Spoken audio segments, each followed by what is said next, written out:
बच्चों, आप सभी अच्छे होंगे। हमने इसके पहले एक दिन की बादशाहत का पहला भाग पढ़ा था। आइए आज हम चलते हैं एक दिन की बादशाहत के दूसरे भाग में।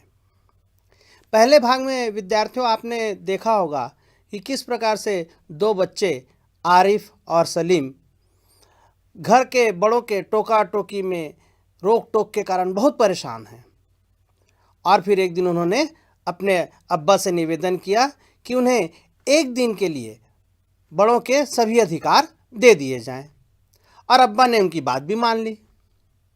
उसके बाद उन्होंने अपनी अम्मी पर, अपने अब्बा पर हुक्म चलाया और बहुत सारी बातें जो उनके मन की थी, बच्चों के मन की थी, वो उन्होंने अपने बड़ों के ऊपर लागू की। जो जो चीज़ें उनके साथ होता था, जो व्यवहार उनके साथ किया जाता था, वही व्यवहार उन्होंने अपने से बड़ों के साथ भी किया। आइए अब इस दूसरे भाग में हम आगे देखते हैं कि आरिफ और सलीम ने और क्या क्या किया। भोजन के लिए आदेश भी। थोड़ी देर बाद खानसामा आया और उसने पूछा, बेगम साहब आज क्या पकेगा? आलू, गोश्त, कबाब, मिर्चों का सालन। अम्मी ने अपनी आदत के अनुसार कहना शुरू किया। नहीं, आज ये चीजें नहीं पकेंगी। सलीम ने किताब रखकर अम्मी की नकल उतारी। आज गुलाब जामुन, गाजर का हलवा और मीठे चावल पकाओ। खानसामा जो खाना बनाने वाला होता है, रसोइया घर का, उसने पूछा। हमेशा पूछता था जिस प्रकार से आरिफ और सलीम की अम्मी से। उसने पूछा कि आज क्या क्या बनाया जाएगा, खाना आज क्या क्या तैयार किया जाए। और जैसा कि अम्मी को रोज़ की तरह आदत थी, उन्होंने अपना कहना शुरू कर दिया। आलू बनेगा, गोश्त, कबाब, मिर्चों का सालन। मिर्चों का सालन बच्चों, ये मिर्च की रसेदार सब्जी होती है, उसे कहते हैं। कबाब, गोश्त, ये आप जानते होंगे, ये मांसाहारी भोजन है, ये नॉनवेज के अंतर्गत आता है। और आलू, वो हम आप सभी खाते हैं, आप जानते भी होंगे। तुरंत टोक दिया किसने? सलीम ने।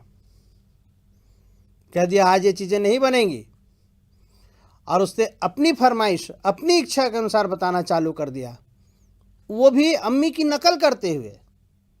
आज क्या क्या बनेगा? गुलाब जामुन, गाजर का हलवा और मीठे चावल पकाओ। मीठे चावल बच्चों, आप लोग को मालूम होना चाहिए कि केसर डालकर, चीनी डालकर मीठे चावल भी बनाए जाते हैं, जो कि बड़े ही स्वादिष्ट होते हैं। आप में से कुछ ने उसका आनंद भी लिया होगा, खाया होगा। तो इस प्रकार से खानसामा को भी आदेश दे दिया, सलीम के द्वारा आदेश दे दिया गया कि आज ये चीज़ें पकेंगी उनकी इच्छा के अनुसार। माँ ने, अम्मी ने आपत्ति की, लेकिन मिठाइयों से रोटी कैसे खाई जाएगी? अम्मी किसी तरह सब्र न कर सकी, अपने आप को नहीं रोक पाई। और उसने कहा, भाई सब तुम जितने पकवान के नाम बता रहे हो, जो भी खाने की चीज़ें बता रहे हो, सब तो मीठा है। क्या रोटी हम मीठे के साथ खाएंगे? बच्चों, क्या आपने रोटी मीठे के साथ खाई है? भाई रोटी के लिए सब्जी वगैरह तो चाहिए ही ना, अम्मी ने कहा। पर बच्चे आज जिद पर थे, बड़ों के अधिकार मिले हुए थे। दोनों बच्चों ने कहा, जैसे हम रोज सिर्फ मिर्चों के सालन से खाते हैं। दोनों ने एक साथ कहा, हाँ बिल्कुल, मीठे के साथ ही खाई जाएगी। बाकी दोनों बच्चे आरिफ और सलीम किसके साथ खाते थे रोटियां? मिर्चों के सालन से। अब बच्चों, आपकी तरह आरिफ और सलीम को भी मिर्च वाली सब्जी अच्छी नहीं लगती थी, पर बड़े कहते थे, नहीं खाओ, यही खाना है, इसके अलावा दूसरा नहीं मिलेगा। तो आज बच्चों ने भी बदला लेना शुरू कर दिया है। उन्होंने कहा, नहीं, आज रोटी भी है, क्या है, मीठे के साथ ही खाई जाएगी। जैसे अन्य दिनों में हम सिर्फ मिर्चों के सालन के साथ खाते थे, बिल्कुल उसी तरह से आज सब कोई मीठे के साथ ही खाएंगे। अम्मी, खानसामा के बाद अब दादी की नकल। दूसरी तरफ दादी किसी से तू मैं किए जा रही थी। तू मैं करना मतलब किसी से बहस करना। ओफो, दादी तो शोर के मारे दिमाग पिघला दे रही हैं। आरिफ ने दादी की तरह दोनों हाथों में सिर थाम कर कहा, दादी की नकल करते हुए आरिफ ने कहा। जैसे आरिफ और सलीम है घर में खेल कूद किया करते थे, शोर मचने के कारण जिस प्रकार से दादी परेशान होकर कहती थी कि रजिया इन्हें बाहर हाँकाओ, बस उसी तरह से उनको भी लगा कि आज बदला लेने का मौका है। दादी को बढ़िया सुनाया उन्होंने कि दादी तो क्या कर रही, इतना शोर कर रही हैं कि हमारा दिमाग है वह पिघल रहा है, अर्थात सिर में दर्द होना चालू हो गया है। इतना सुनते ही दादी ने चीखना चिल्लाना शुरू कर दिया कि आज ये लड़के मेरे पीछे पंजे झाड़ के पड़ गए हैं। पंजे झाड़ के पीछे पड़ना मतलब एकदम पूरी तरह से पीछे पड़ जाना। मगर अब्बा के समझाने पर खून का घूंट पीकर रह गई। पर दादी को अब्बा ने समझाया कि अरे अम्मी, आज भर धैर्य रख लो, आज भर सब्र कर लो, क्योंकि इन्हें एक दिन का अधिकार दिया गया है, एक दिन की बादशाहत है यह जिन्हें। आज इन्हें अपनी मन मर्जी का जो करना है करने दो। तो फिर दादी भी समझ गई कि चलो कोई बात नहीं, एक दिन ही सहना है। तो किसी तरह से अपने अपमान को, अपने गुस्से को वह जब्त करके शांत हो गई। इस तरह से बच्चे देख लीजिए हर से बदला ले रहे हैं। जो भी उन्हें मन मर्जी का करने नहीं देता था, उनको बिल्कुल उनसे एक एक व्यक्ति से, परिवार के एक एक सदस्य से वो अपना पूरा बदला चुका रहे हैं। जैसे बड़े लोग उन पर दबाव बनाते थे, जैसे बड़े लोग उन्हें कुछ भी मन मर्जी के हिसाब से करने नहीं देते थे, आज वे भी बड़ों की मन मर्जी नहीं चलने दे रहे हैं। अब बच गए भाईजान। आपको याद होगा पहले भाग में हमने पढ़ा था कि जब भी आरिफ गाना वगैरह गाता था तो बस भाईजान मना करते थे आरिफ सलीम को। आज उनको मौका मिला आरिफ और सलीम को। कॉलेज का वक्त हो गया तो भाईजान अपनी सफ़ेद कमीज़ को आरिफ सलीम से बचाते दालान में आए। सफ़ेद कमीज़ पहनकर आ रहे थे कॉलेज जाने के लिए, और वो आरिफ और सलीम से बचाते हुए आ रहे थे कि सफ़ेद कमीज़ है वो गंदी ना हो जाए उनके छूने से। और दालान में आते हुए भाईजान ने क्या कहा, अम्मी शाम को मैं देर से आऊँगा, दोस्तों के साथ फिल्म देखने जाना है। खबरदार, आरिफ ने आंखें निकाल कर उन्हें धमकाया। कोई ज़रूरत नहीं है फिल्म देखने की, इम्तिहान करीब हैं और हर वक्त सैर सपाटों में गुम रहते हैं आप। मौका मिला आज आरिफ को, उसने बिल्कुल भाईजान को मना कर दिया फिल्म देखने के लिए, और इम्तिहान का, परीक्षा का डर भी बताया कि परीक्षा करीब है और आप दिन भर घूमते रहते हैं, मतलब अब पढ़ाई पर ध्यान दीजिए। क्योंकि भाईजान भी उन्हें इसी प्रकार से टोका करते रहे होंगे पढ़ने के लिए, परीक्षा के समय खेलने बाहर जाने के लिए रोकते रहे होंगे। आज उन्हें मौका मिल गया। बिल्कुल आरिफ ने धमकाया जैसे भाईजान उनको धमकाते थे। पहले तो भाईजान एक करारा हाथ मारने लग के, फिर कुछ सोचकर मुस्कुरा पड़े। लेकिन हुजूर आली दोस्तों के साथ खाकसार फिल्म देखने की बात पक्की कर चुके हैं, इसलिए इजाज़त देने की मेहरबानी की जाए। अचानक पहले तो भाई को जैसे पहले की आदत थी बस उसी तरह से वो मारने के लिए हाथ उठाया लपका, पर अचानक ध्यान आया, अरे रे रे रे, आज तो इनको क्या है, बड़ों के अधिकार दिए गए हैं, इसलिए इन्हें हम मार नहीं सकते। तो उसने बिल्कुल विनम्रता का सहारा लिया और नम्र होकर उसने कहा कि भाई मैं अपने दोस्तों के साथ फिल्म देखने की बात पक्की कर चुका हूँ, इसलिए उदारता अपनाते हुए मुझे अनुमति दी जाए मैं ताकि फिल्म देखने जाऊं। हाथ जोड़कर कहा, उन्होंने हाथ जोड़ के कहा, बना करे, बस मैंने एक बार कह दिया। उसने लापरवाही से कहा और सोफे पर दराज होकर अखबार देखने लगा। अब देखिए पूरी तरह से आरिफ ने बदला ले लिया। यही भाईजान है, आरिफ को कहते थे ना मेंढक की तरह टर्राए जा रहे हो।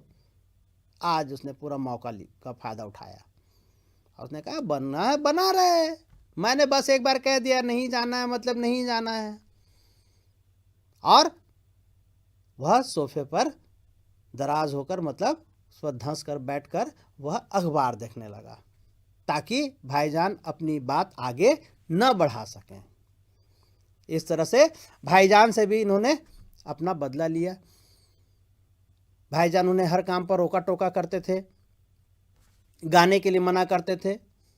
आज आरिफ ने कहा नहीं, फिल्म नहीं देखने जाना है, ताकि उसे एहसास हो सके भाई को भी कि अपनी मन मर्जी का कार्य करने से जब कोई बड़ा रोकता है या कोई भी रोक टोक लगाता है तो कितना बुरा लगता है। अब बच गई आपा दीदी। अब आपा को भी साड़ी बदलने के लिए कहा। सलीम ने यह टोकने का काम किया। उसी वक्त आपा भी अपने कमरे से निकली। एक निहायत भारी साड़ी में लचकती लटकती बड़े ठाठ से कॉलेज जा रही थी। आप? सलीम ने बड़े गौर से आपा का मुआयना किया। इतनी भारी साड़ी क्यों पहनी? शाम तक गारत हो जाएगी। गारत हो जाएगी मतलब गंदी हो जाएगी। इस साड़ी को बदल कर जाइए। आज वह सफ़ेद वायल की साड़ी पहनना। वायल एक सूती साड़ी होती है, सूती कपड़ा होता है, कॉटन, वही वायल कहलाता है। बड़ी बहन को भी नहीं छोड़ा आज इन्होंने। जैसे वो भी बढ़िया सी साड़ी जिसमें बेल बूटे बहुत ज़्यादा बने हुए होते हैं, तो वो भारी साड़ी वह पहनकर बिल्कुल लचकती हुई बिल्कुल निकली और कॉलेज जा रही थी। और उन्होंने रोक दिया सलीम ने। ध्यान से देखा उसका, ये भारी साड़ी पहनकर क्यों पहनकर जा रही हैं? इतनी अच्छी साड़ी है, अरे शाम तक गंदी भी हो जाएगी। ऐसे पहनकर नहीं जाना है आपको कॉलेज। सफ़ेद वायल की साड़ी पहनकर जाइए। अच्छा अच्छा, बहुत दे चुके हुक्म। आपा चिढ़ गई। हमारे कॉलेज में आज फंक्शन है।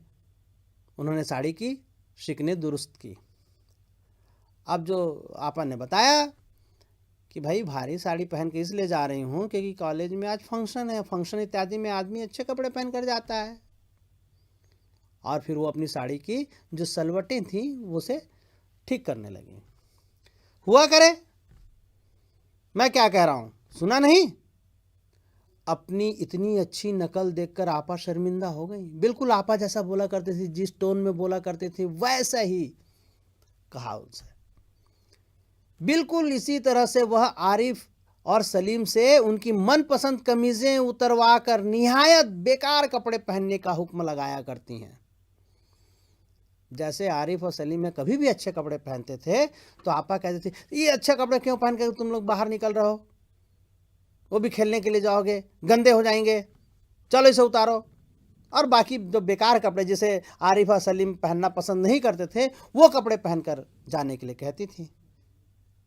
आज अब इनकी पारी थी और इन्होंने अपनी आपा से यही कहा, भारी साड़ी पहनकर मत जाइए कॉलेज, वायल की सफ़ेद साड़ी पहनकर जाइए।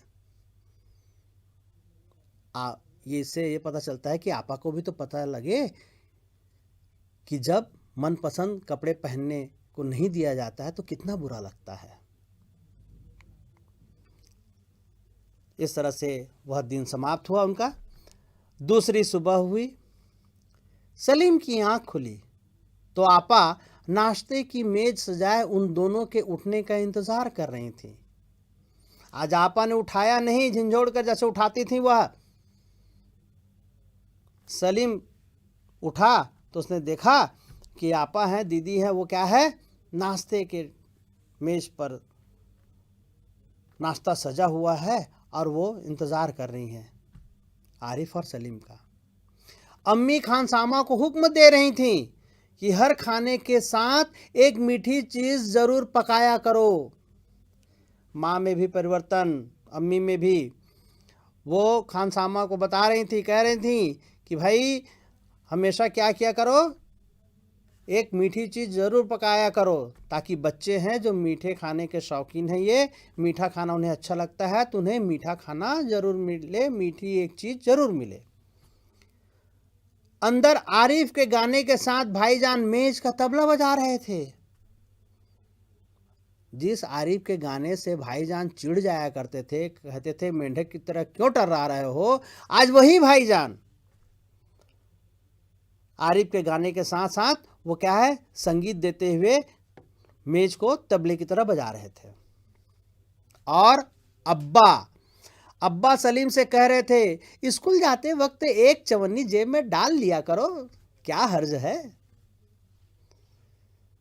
अब्बा में भी परिवर्तन आ चुका था। सलीम जैसे ही बाहर आया तो सलीम से उन्होंने कहना चालू किया कि स्कूल जब भी जाते हो तो क्या कर ले करो, एक चवन्नी ले जाया करो। जो इकन्नी के लिए एतराज करते थे वो आज बोल रहे थे क्या, चवन्नी 25 पैसे जेब में डाल लिया करो, क्या हर्ज है, कोई नुकसान वगैरह नहीं है। पैसे जेब में ले जाने से जब खर्च की जरूरत होगी तो खर्च करोगे, नहीं खर्च की जरूरत पड़ेगी तो पैसे वापस ले आओगे। इस तरह से यह जो दूसरे दिन जो एक नई सुबह हुई, ये वास्तव में आरिफ और सलीम के जीवन में के लिए भी एक नई सुबह थी। अब परिवर्तन आ गया था परिवार के सभी सदस्यों में। जो परिवार के बड़े सदस्य आरिफ और सलीम पर हुक्म चलाया करते थे, उन्हें उन दोनों बच्चों को मन मर्जी की करने नहीं दिया करते थे, अब बड़ों के व्यवहार में पूरा बदलाव आ गया। और एक दिन की बादशाहत से, आरिफ और सलीम की एक दिन की बादशाहत से बड़ों ने समझ लिया कि बच्चों को क्या अच्छा लगता है और क्या बुरा लगता है। तो एक दिन की बादशाहत ने बच्चों के दिन सुधार दिए, उनके अच्छे दिन ला दिए और बड़ों में भी बहुत ज़्यादा परिवर्तन आ गया। तो इस तरह से ये अध्याय समाप्त होता है। आइए कुछ इस अंश में जो शब्द आए हैं जो कठिन से हैं उनके अर्थ जान लें। शब्द देखते चलते हैं और उसके अर्थ भी। सब्र, इसका अर्थ होता है धैर्य। इम्तिहान, परीक्षा। लपके, बढ़े। इजाज़त, अनुमति। निहायत, बिल्कुल। हुक्म, आदेश। हर्ज, नुकसान। चवन्नी, 4 आने। हमने इकन्नी पढ़ा था पहले भाग में, इसमें चवन्नी है 4 आने। 4 आने मतलब 25 पैसे। खून का घूंट पीकर रह जाना मतलब गुस्सा दबा लेना। आइए अब कुछ प्रश्न और उत्तर की भी चर्चा कर लें। पहला प्रश्न देखते हैं। वह एक दिन बहुत अनोखा था जब बच्चों को बड़ों के अधिकार मिल गए थे। वह दिन बीत जाने के बाद इन्होंने क्या सोचा होगा? इन्होंने से मतलब है आरिफ ने, अम्मा ने, दादी ने। आइए अब इन तीनों के क्या क्या सोच रही होगी उसके बारे में देखते हैं। इस प्रकार से उत्तर लिखा जा सकता है। आरिफ ने सोचा कि अब सबको पता चल गया होगा कि हमें क्या बुरा लगता है और क्या अच्छा। अम्मा ने सोचा होगा कि क्या आफत मोल ले ली, पर यह भी समझ आया कि बच्चों के साथ ठीक नहीं हो रहा था। अम्मा भी समझ गई हाँ बच्चे तभी नाराज से रहे, उन्हें खाने के लिए मनपसंद चीज़ें नहीं मिलती थी, खाते समय उन्हें उठा देना उन्हें अच्छा नहीं लगता था, रात को कभी कभी दोस्तों के साथ कव्वाली गाते समय उन्हें कव्वाली गाने की अनुमति न देकर सोने के लिए मजबूर करना ये अच्छा नहीं था। अम्मी भी समझ गई। अब रही दादी। दादी ने सोचा होगा कि उनका कहना कभी कभी बच्चों को बहुत बुरा लगता होगा, अब वो ऐसा नहीं करेंगी। दादी को भी समझ में आ गया कि उनके व्यवहार से बच्चों का मन दुखता होगा, उन्हें पीड़ा होती होगी। तो उन्होंने सोच लिया कि नहीं, अब वो इतना ज़्यादा रोका टोकी नहीं करेंगी, रोक टोक नहीं लगाएंगी बच्चों के खेलने कूदने पर। अगला प्रश्न देखते हैं बच्चों। आज तो उनके सारे अधिकार छीने जा चुके हैं। अध्याय में ये पंक्ति का उल्लेख हुआ है। अम्मी के अधिकार किसने छीन लिए थे? क्या उन्हें अम्मी के अधिकार छीनने चाहिए थे? उन्होंने अम्मी के कौन कौन से अधिकार छीने होंगे? आइए तीनों के उत्तर देखें। अम्मी के अधिकार आरिफ और सलीम ने तरकीब से छीन लिए थे, सीधे सीधे नहीं छीने थे, उन्होंने तरकीब निकाली। उन्होंने पिताजी के पास जाकर उन्होंने निवेदन किया कि हमें एक दिन के लिए बड़ों के अधिकार दे दिए जाएं, और उन्होंने मान लिया था। तो आरिफ और सलीम ने अम्मी के अधिकार सीधे सीधे नहीं छीने थे, तरकीब से। अब अम्मी के अधिकार उन्हें छीनने चाहिए थे कि नहीं? उन्हें अधिकार नहीं छीनने चाहिए थे। भाई बड़ी हैं, अम्मी हैं, लेकिन उन्हें अपनी बात कहने का यह तरीका ठीक लगा। सब कुछ अब्बा की अनुमति से हुआ था। अब्बा तो उनके साथ थे ना, बिना अनुमति के तो नहीं किया था उन्होंने ऐसा, तो अब्बा की अनुमति थी। और उन्होंने अम्मी के क्या क्या अधिकार छीने होंगे?